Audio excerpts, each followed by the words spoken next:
Today we are excited to welcome Dr. Ashley Hicks for this presentation. Dr. Hicks is a licensed marriage and family therapist, and she is an clinical associate professor at The Ohio State University, where she directs the OSU Couple and Family Therapy Clinic. She is also the founder of Our Lineage, Our Legacy, LLC, a practice dedicated to culturally relevant mental health services, clinical training, and community well-being. Dr. Hicks is also a board member of KCC, so we are very excited to have her here and appreciative of her knowledge, expertise, and support. But thank you for having me. It's always a pleasure to be here. And I always like to start by just saying thank you for all of the work that you all are doing with your loved ones and taking care of them and the energy and effort that takes. I am a product of kinship care. I was raised off and on by my maternal grandmother from the age of 6 to 12, and then from 12 to 18, she was my full-time caregiver and provider and guardian. So I have a immense appreciation for all that you are doing, because I am a product of the love and support and connection that you offer to your loved ones. And I know the impact that it can have and the shift it can have in your trajectory when you have a loved one or a family member to show up for you in that way. So I would just like to thank you, because I know it's not easy. And I know it wasn't easy for her either. So just want to start by acknowledging that. Um, like Angela shared, I'm a clinical professor at OSU, and I'm a licensed marriage and family therapist in the state of Ohio and Kentucky. And I've been practicing therapy for over a decade now, 11, almost 12 years. And I've been at OSU for 4 in this role. And I work a lot with individuals, couples, and families, but my original sort of clinical practice was dedicated to working with adolescents and their families. So think probably 12 to like 24. I do have some experience with little ones, young folks, but the bulk of mine, we think middle school, high school, early adult age is it's sort of my jam. I tell people that's my favorite age, but I love the littles. I have my goddaughters who are 4 and 2 with me all last week for the week. And so I have appreciation for the littles too. Today I'm going to share a little bit about how we can rebalance after we have a period, what I like to call the rush, a period of significant stress, demand, transition for lots of various reasons, and how we can engage in strategies to take care of ourselves, particularly as we're taking care of other folks. You are more than welcome to pause me, to ask a question in real time, to unmute, to use the chat. And then I definitely have time for at the end for a conversation discussion. What we're going to talk about, like I said, is sort of rebalancing after the rush, I like to call it. I think of it as a rush because when we're experiencing periods of high stress and intensity, it can feel like we're running a race. Typically, we're trying to engage in a marathon, but it feels like we're trying to sprint that entire marathon in these periods of high stress. And if you know anything about running, which I am not a runner, but my mother, my sister were, and my uncle is a track coach. So I grew up around runners. You got to be mindful to pace yourself, especially when you're running long distances. Because if you start that pace off too fast, you'll sort of crash toward the end. So I like to think about this as sort of how do we find balance when we have this period of rush so we can find sort of our right pace. So we're going to talk about kind of understanding how the rush impacts our mental health, how we can think particularly about energy management when we're dealing with these difficult situations, high stress times, transitions, and then also how we can prioritize rest, which I know when you're very busy, when you're caring for other folks, rest can seem like not very easily accessible. Then we're going to talk about how we can think about rest, but also how we can think about rest beyond just mere physical sleep, and think about other ways that we might be able to engage in rest to take care of ourselves. So this is what we're going to cover. I think I just shared this, but you can look at the slides there. The hope is that we can understand how these challenges impact our mental health, identify at least one strategy to support your mental health, and then identify the types of rests and potentially some rest strategies you might walk away with. And so we'll talk about that. Um, So I mentioned that I like to call sort of these high period peak demand seasons the rush. And I sort of share that marathon of running. But essentially, what we're talking about is a period of increased stress, demand, and responsibility. So, as caregivers, you know, when that started for you, that was a rush, right? There's a period of increased stress, demand, and responsibility that you now have in your lap. But then there's also other times where this load is significantly higher than usual. You can think about role transitions, maybe family shifts, strain in relationships. You might think about for some of you who have school age youth who are in school, returning back to school at the end of the summer and the academic year could be considered a period where the load is a little bit higher because you're adjusting to a new routine.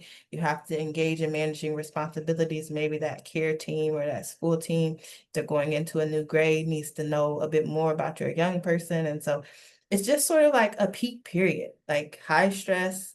We might call it crunch time, busy season. And we experience rush in all kinds, all different parts of our life. So not just in our family roles, but also in our work life. And so sometimes we have seasons where these are like converging, right? So you have, okay, in my home life, my personal life, it's rush, right? Back to school, or I just became the primary caregiver here, or there's a role transition, or there's a loss in the family. But then you also have like, it's busy season at work if you're working outside of the home. Or there's something going on in the larger system that's causing a lot of stress. So we're talking about it a little bit more in our family context today, but I do want to acknowledge that like these seasons of busyness and high demand can happen in different areas of our lives, and that's often where we might feel a larger sense of overwhelm. So we'll talk about what we do when that happens. So when we think about this, particularly for kinship caregivers, some of the causes of stress, and I'd love to hear your thoughts of things that maybe I left out, but some of the things that might increase our stress are things like financial strain, role strain, just having multiple responsibilities and roles, behavior problems that children may be having, a lack of support, that could be financial support, practical support, information. There may be emotional challenges that your young person or even yourself are dealing with. You have involvement with the legal system. So for some of you who may be doing things like engaging in foster care or the adoption process, or even just legal system involvement because of the impetus for it being engaged in kinship care, that could cause some strain. There may be some educational issues and also some potential health concerns. We think about physical and mental health as well. These are all factors that significantly impact stress, and that, you know, research tells us impact stress for caregivers. But I'm wondering what am I missing from this list? What is causing stress for you all in these seasons that maybe isn't encapsulated here? If you have anything, feel free to drop it in the chat or unmute. Or if you don't, that's okay too. Yeah, I see you put in the chat relationship with the biological parents. That's a big one. And I don't but yes, that's a huge one of thinking about how you maintain that relationship if you need to, or just the tension that might come there.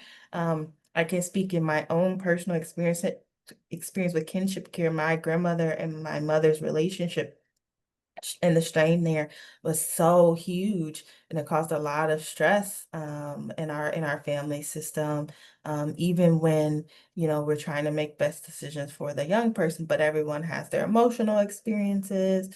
People may feel slighted. I know in our experience, at least my mother, and I can share this now, she would be fine with that, we have a relationship today, um, felt oftentimes like she was sort of on the periphery, and there were reasons for that. But there was resentment that would build up, and there was frustration around parental decisions, who gets to make the decision for what Ashley's gonna do, or how she's gonna show up, or what she can and can't do, who she should be engaged with. And so I know personally that that was a big strain for our family. And then I keeping up with the needs of a special needs child for sure. Yeah, just there's some unique needs, accommodations. I find when I'm working with families who have children with special needs, there's a lot of engagement with systems and advocacy and education that you have to provide. That is like a draining, right? You're doing it because you love your young person. You're doing it because you care. You want them to have what they need. Someone needs to advocate. And at the same time, it's sort of like, does it have to be this hard? Could the world be set up so that it could be more inclusive and open for everyone? And when you get pushback on that, um, that can be really hard, along with any potential behavior problems or additional system involvement you have to do because of that. So that makes a lot of sense.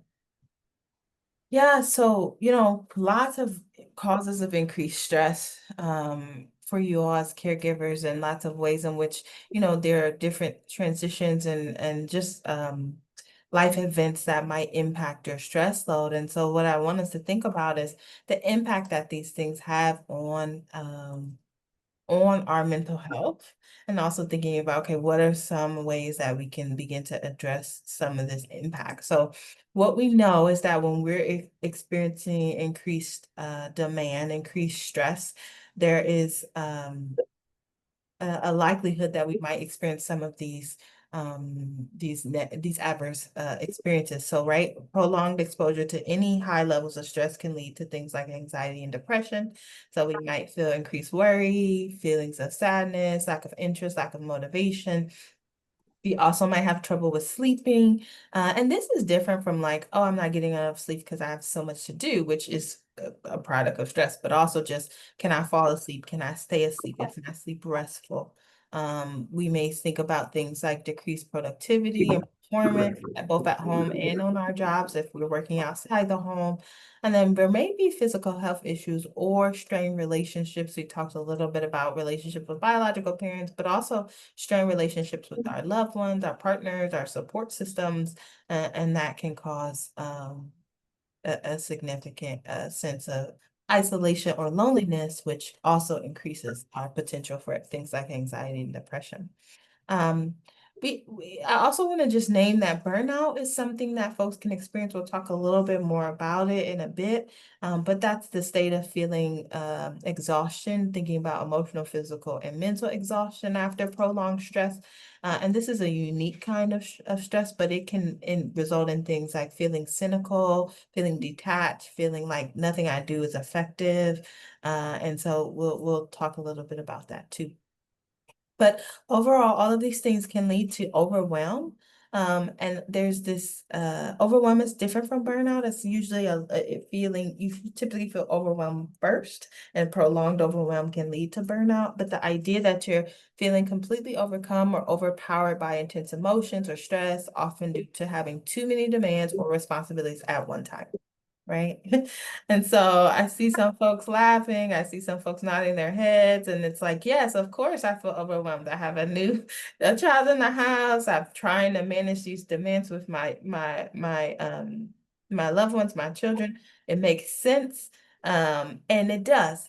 Feeling overwhelmed in this context is a completely normal response. If you weren't feeling overwhelmed, like if your body and your mind and your spirit weren't sort of trying to figure it out, we might be concerned that maybe you're feeling numb, right? You're feeling numb, you're not feeling anything. And then that's sort of the other side of the coin, right? Overwhelm tends to lead us into things like hyperarousal.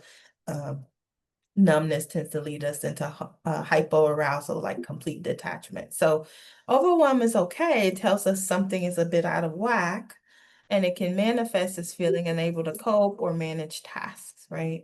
And so if this is where you find yourself, it's okay. We'll talk about some ways to maybe address it. But just to check in, you want to think about what some symptoms are, right? So these are some symptoms: difficulty concentrating, feeling anxious or panicked.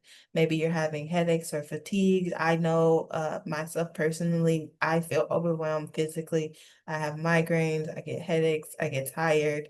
Um, and everyone in my family gets those, but also I can find a direct link between when I'm feeling overwhelmed and when those headaches start, when those migraines begin to continue. And then there may be emotional responses such as irritability or sadness as well. And so this is overwhelm. Overwhelm till again tends to come when we're feeling too many demands or responsibilities at one time, right? It's a normal human reaction. If you didn't feel it, like I said, maybe we would feel concerned. But it's distinct from burnout, And so burnout is that state of emotional, physical, or mental exhaustion that's caused by prolonged and excessive stress. And it shouldn't say in the workplace, it's in anywhere. So having this feeling of overwhelm over a long time, right? Feeling constantly unable to meet demands, constantly emotionally drained. And as this stress continues, we might begin to lose interest, motivation, we might feel decrease in productivity, we might feel a sense of helplessness. This is sort of like I mentioned, overwhelm, we tend to feel those hyper arousal states, increased anxiety, increased panic, increased frustration. As we feel more burnout, we start to feel less motivation, less interest. Maybe we start to move into that numb state. And so that could be a way to sort of distinguish overwhelm and burnout. And so again, we want to think about some symptoms that might show up for us for burnout. So there are emotional, physical, behavioral, and cognitive symptoms. So we have everything again from cynicism, sense of being a failure, but we might also feel that fatigue. We might feel withdrawal from our responsibilities or have memory impairment. And I like to think about this or name this too, because sometimes I've worked with many clients who might be experiencing overwhelm and burnout, and they have some forgetfulness or memory impairment. They have worry, maybe something's going on with me cognitively. Maybe there's something going on, and they get tests and they're like, everything's clear. And I'm like, okay, well, then it's probably prolonged stress, potentially trauma, potentially burnout. We need to talk about that. And so, of course, if you're feeling any of these symptoms, my first recommendation is find a primary care physician, find a medical team, make sure there's nothing organic or physiological happening. And also, there may be just your life experiences and stress that are causing you to feel maybe some overwhelm, maybe some burnout. So I'm going to ask us to pause for a minute and to just take a moment for some self-reflection to see, are you currently experiencing any of these symptoms of overwhelm and or burnout in your role as a caregiver? You don't have to answer, you don't have to share. If you want to, you can, but you don't have to. I'm just curious. Just kind of check in and see, where am I? What's going on for me? So, thank you for taking that time for some self-reflection. I invite you to, continue to consider. I will send the slides to Angela, and so she can share those out along with the recording. And that way, if you want to come back to anything, you can do that. But what I'm going to talk about next is I'd like to talk to folks about energy management, because we're often talking about time management, which is important, right? Like in general, there's only so many hours in a day. You got to do certain things. But I feel like when you're really busy or when you're really overwhelmed, or like as caregivers, it's like, what is time? Like I got to fit the things in. I have to do the things. Time, like, yeah, that's nice. I would love to have that hour to myself, but that little human I'm responsible for, or that big human that I'm responsible for, who's still little in some ways, needs something from me, and I need to tend to it. So I like to also consider, when we're thinking about how we manage overwhelm, how we manage mental health, to think about energy. And so I'm going to ask you to think about your energy domains.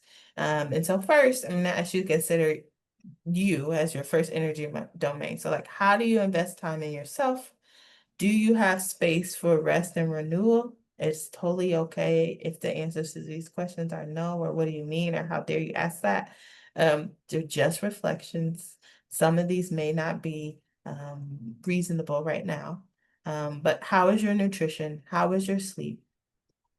And what we know is that this is the domain that's often ignored and receives the least input from all of us, from everybody, regardless. We tend to pour the least into ourselves. And then as caregivers, you all tend to pour the least into yourselves, because you then have this new responsibility to care for someone else. And then we can think about our professional domain. So if we're working outside of the home, or if we're working in the home, we spend most of our time at work. And so this can swallow up all of our energy, whether that's going into the office, we're working remotely, being responsible for childcare.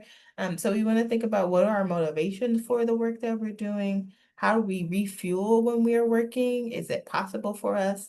And are we able to manage our time and energy in a way that serves us, particularly related to our work, whether that's in or outside the home? And then our social domain, which often gets tied up in our work as caregivers, particularly kinship caregivers, is this domain that contains our family and friends. And so we often focus on our work domain, our professional domain, and our social domain may suffer.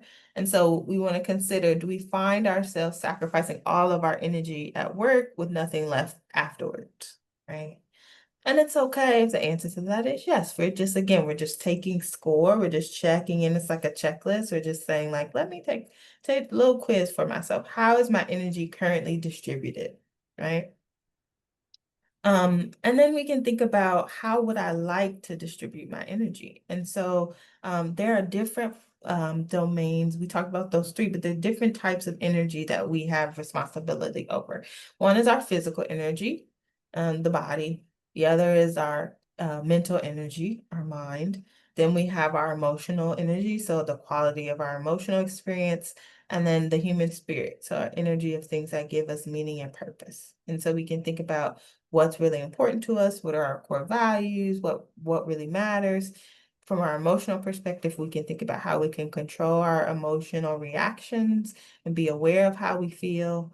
And then that physical piece is our sleep, our exercise, taking breaks, and trying for the focusing the energy of the mind in particular, I think is trying to do one thing at a time.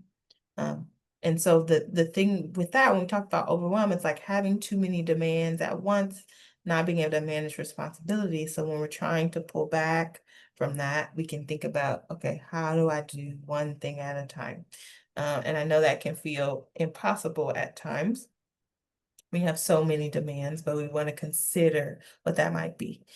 And so one way we can do that, and I'm only going to share a few strategies today, but there are way more, and I'm happy to talk about them at any other time. And I also will share some options for resources from our clinic or at our OSU clinic if folks were interested in that.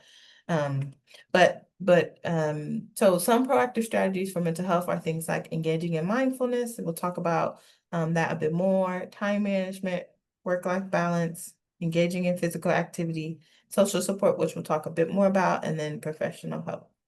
And so let's start with mindfulness because I think this is helpful, particularly when we think about the mind, the focus on our energy of the mind. Mindfulness is really helpful in the sense that it allows us to focus on being present and engage in our current moment without judgment. And this is really important. In addition to this work I do, I'm also a yoga teacher, so I talk about mindfulness a lot. And this summer we had a series about embodied presence, and I was talking to my students about the reality that in our bodies, when we take a breath, we are practicing mindfulness, and we live our life in these bodies that we have. They're the vehicle through which we get to experience life. And our body is the one place where we get to be fully in the present. So our mind often tries to take us to the past, like rehashing the past, trying to figure it out, trying to figure out what went wrong. And then it also tries to push us into the future, like, okay, what am I going to do about this? What am I going to do about tomorrow? How are we going to plan for next year? How are we going to pay that bill in next month, right? And so and that's all of that is valid. And we can't be in the, because we don't have a time machine yet, we haven't figured it out. We can't be in the past, present, and future at the same time. So mindfulness allows us the opportunity to be present in the moment with whatever's coming up. And then what we have to practice is this increased kindness, gentleness, self-compassion. So it's like I'm present feeling overwhelmed, and I'm not going to judge myself for that. So I'm not going to be like, I shouldn't feel overwhelmed. I should be able to deal with this better. I should be able to come home from work and be able to have space with the kids. I should know how to parent these kids different than I parent my kids 20 years ago, right? Like we remove some of that judgment because that judgment pulls us into the future and the past and out of the present. So how we practice mindfulness is we start by awareness, so trying to be conscious of our thoughts, our emotions, and the sensations we feel in our body. And then we observe those experiences without trying to change them or react to them in impulsive ways. And so we really want to concentrate our focus on the present versus the past or the future, right? Easier said than done. It is a practice. So when we talk about mindfulness, we're often talking about a practice. So if you're open to it, and you don't have to do this, but if you're open to it, I'm going to ask us to potentially practice 1 minute of mindfulness. And I say that because oftentimes when we're talking about this, people think, oh, I need 10 minutes, I need 15 minutes, I need to take a whole class. I mean, that's great.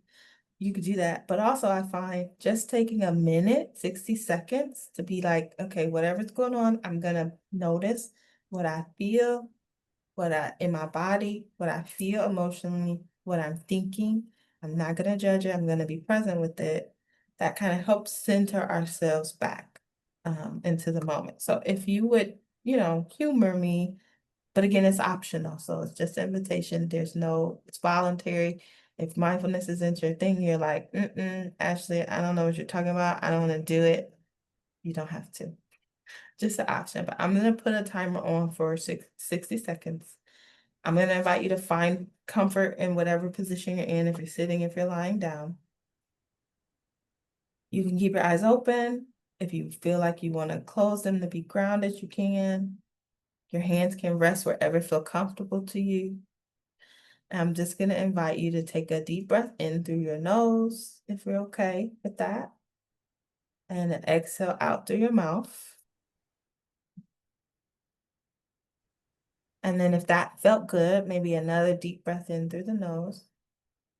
And exhale out through the mouth. And then just for good measure, if you're comfortable, another deep breath in. And then exhale out. And then just continue to breathe at a pace that feels good to you. And just begin to allow your awareness to notice the sensations you feel in your body. For some of us, tapping into our bodies might feel uncomfortable, so you can always return back to noticing the movement of the body as you breathe.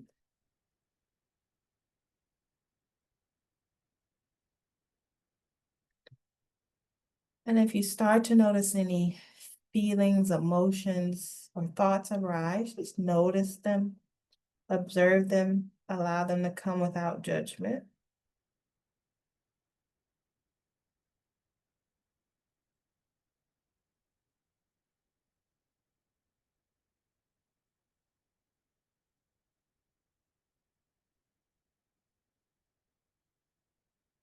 And then when you're ready, you can just slowly take another deep breath in and exhale out. Maybe another deep breath in and then exhale out. And just check in with yourself as we sort of wrap up that minute. See how you're feeling. What are you noticing about how you feel? What are you noticing about your thoughts? If you feel comfortable sharing, you can. But if not, that's okay. Just kind of observing. What was that experience like for you?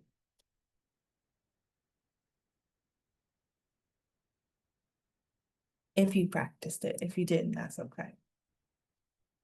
I see Angela dropped some of the mindfulness resources on the KCC website. That could be a good option. And I see some folks said it's relaxing.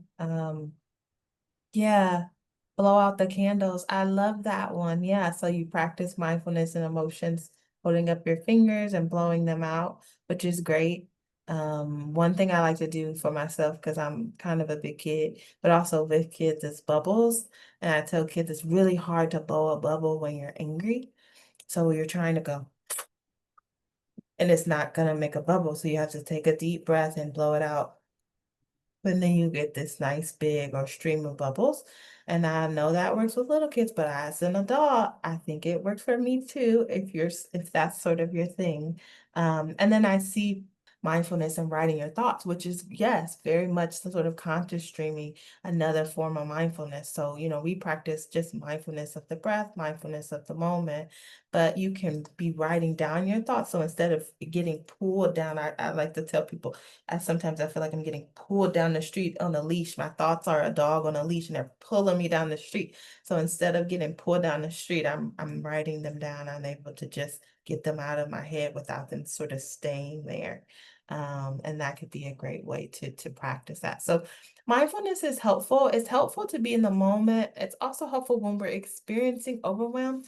That emotional and physiological experience tries to tell us that there's so much happening, we can't do anything. Sometimes we feel stuck, sometimes we feel overwhelmed. So the mindfulness just gives us a moment to say, I can pause, I can be present, I can be conscious. That doesn't mean everything around me is changing, but like I can just shift my orientation a little bit, like Tangi said. I can just shift, like, okay, things are uncertain. I don't know, but I'm here right now. And right now, it's okay. And so that can be helpful. Um, I think the other thing I want to talk about is social support really quickly. And I think you all being here with KCC today and participating is one great way to think about social support. But we know that social support plays a crucial role when we're trying to maintain and improve our mental health, our emotional health, and our resilience. And so we can think about multiple kinds of social support. And so like a group like this can provide, I think, various kinds. We like to think about emotional support. So having someone or someone's to talk to be able to hear us, to share our emotional experience, to understand. It's also informational support, right? So getting new information about the process, about different things you need. And then there's practical support, like, can you come watch the children so we could go out? Can you tell me how to file the paperwork properly so I can get this through the court system? Can you tell me where to go to get this need met? And so sometimes we think of social support as like, oh, this is a listening ear, and that's important, but there's lots of kinds. So you can do sort of a check-in to see where am I in terms of my support and where am I sort of falling down or missing? Like, do I need a lot of practical support right now? Do I need informational support? I know KCC offers a lot of that, those different kinds, but in your life, in your community, can you focus on thinking about how do I identify or build or strengthen my support network in different ways, right? So sometimes I work with people who have lots of information, but they don't have a lot of practical support, or they have a lot of practical support, but they don't have the emotional support. Like, so yeah, they'll watch the kids, but they won't listen to me talk about the overwhelm I feel, and I really need to have someone to understand that for me. And so it can be really helpful, especially if you're engaging in this kinship care as a solo provider. Having social support can be very important. Just, I mean, for two people need it just as much. But I think if you're feeling already a little isolated as an individual caregiver, it can be important to consider. And then I'm gonna go through, I only got a couple more slides, I promise. I want to have time to talk, but really quickly, I want to talk about how we can think about rest. I started by saying, like, we want to think about rest, and rest can feel really impossible and inaccessible for us. I'm going to invite you to look into the work of Dr. Sandra Dawn Smith. She talks about the 7 types of rest. There's a free rest quiz you can take, restquiz.com, and you can tap into that and talk about the different kinds of rest and sort of where you fall on those. But quickly, we mentioned when we're thinking about rest, it's beyond just physical. So we often think about sleep, which is important, but there's mental rest, there's sensory rest. So having a break from sort of what's going on in the external world. There's creative rest, emotional, social, and spiritual rest. And so sometimes, there's this quote that I really love that says, sleep doesn't help when your soul is tired. This idea that, like, okay, I could sleep all day, but I'm waking up tired because there's some part of me that needs a different kind of investment. And so I like to think about these 7 types of rest, and this kind of expands them here. The mental rest is often slowing down. So things like mindfulness, giving ourselves a break. Physical is quality sleep. Sensory could be tech free, right? Like not being on our phones, not being on our devices, but it also could just be like, it's really loud, right? So last week, I told you I have my goddaughters. I love them. I'm trying to be the cool godmom auntie where they can come and stay with me every summer. And so there were moments where I was like, okay, we've been loud all day. We've been trying to use our inside voice, but they're 4 and 2. They don't really have inside voices. And I need just quiet. So I found that nap time was like sensory rest. And so instead of getting on my phone or doing something else, I would be like, I'm gonna just sit here for these 10 minutes in the quiet because my brain needs a break from the noise, from the stimulation, right? Um, the creative rest is finding inspiration. And so this could be things like journaling, if you're into poetry, if you like reading, whatever kind of gives you some inspiration. Spiritual rest is thinking about what goes beyond yourself. So if you have a faith system, a spiritual belief, I often like to talk to people too, just about worldview. So if you're not particularly religious or spiritual, what do you believe to be true about the world, about humanity, and how do you connect and tap into that? That could be a gratitude practice. That could be thinking about, um, how you want to be kind in the world. Emotional rest is focusing on addressing our emotions, not dismissing them. So signs we might need that, or if we get angry really easily, if we feel like we're crying a lot, if we have trouble sleeping. So we might need to think about maybe we talk to a therapist. I know you use the feelings wheel here with KCC. So again, being able to build that emotional intelligence to know and name what you're feeling. And then the social rest is thinking about how we improve our environment. So if we're feeling lonely, if we feel like all our social interactions drain us, how do we spend time with positive folks? How do we create boundaries from negative folks? How can we spend quality time? The social this support group might be an opportunity for that as well. But I always like to ask people, take that risk quiz and then also just think about maybe you're really rocking it out in one of these areas. Like maybe you're like, we go to bed.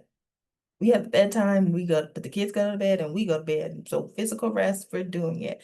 But maybe I need a bit more mental rest or emotional rest.